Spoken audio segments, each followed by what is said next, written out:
Thank you, President. My question is to the Minister for Housing. An overarching principle in Infrastructure Victoria's opportunities to reduce greenhouse gas emissions of infrastructure is to, and I quote, prioritise non-build or low-build solutions, and they go on to state, and to aim to get better use from existing infrastructure or modify it to meet changing needs before considering a new build. This recommendation was reiterated in Infrastructure Victoria's submission to the Climate Resilience Inquiry.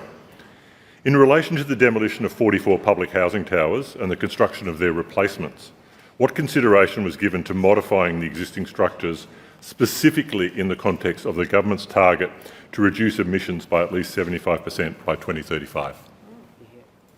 Minister.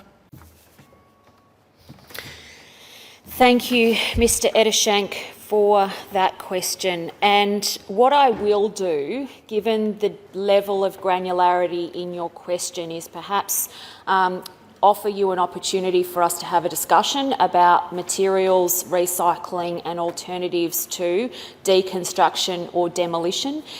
In many instances, we will see that there are only limited opportunities to repurpose or to recycle materials.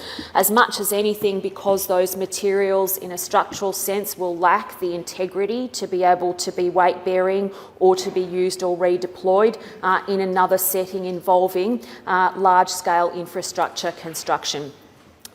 However, it's really important to note that across a number of the housing builds that Homes Victoria and that Develop Vic have also been progressing, that recycled and repurposed materials are at the heart of a lot of the decisions and planning that go into making sure that wherever and however possible, the footprint and emissions are part of what can be done to deliver on better and more sustainable outcomes for people, not just who will end up calling these homes their own, but also for the broader community around emissions reduction and the targets that we've set, again, the most ambitious in Australia.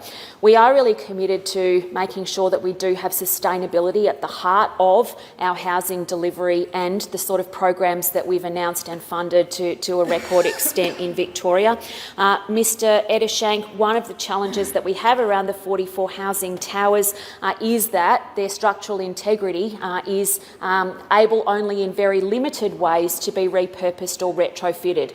When we are talking about the sort of issues around retrofitting, we do have, again, a call upon a very significant volume of material in order to address compliance with contemporary standards, and this would result, again, not in additional housing stock. We would see a reduction, which would require build of additional social housing elsewhere. We would also need to relocate every single resident from those towers while there was retrofitting taking place.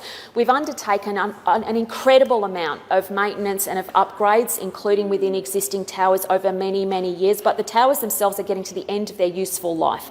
They don't comply with contemporary standards, and this is where, to the best extent possible, with safety being the driving priority of what we can do within new builds, this is part of the work that we do. We do it across a number of different portfolios. As you would be aware, Mr Ettershank, the work on new builds also includes a range of sustainable initiatives that are energy efficient and also consistent with our broader policy objectives on emissions reduction over time. But as I said, very happy to have a conversation with you about what overall footprints and impact looks like around emissions reduction. Mr Ettershank, supplementary. I thank the Minister for her response. And I'll leave it there. I'll look forward to the briefing. Thank you.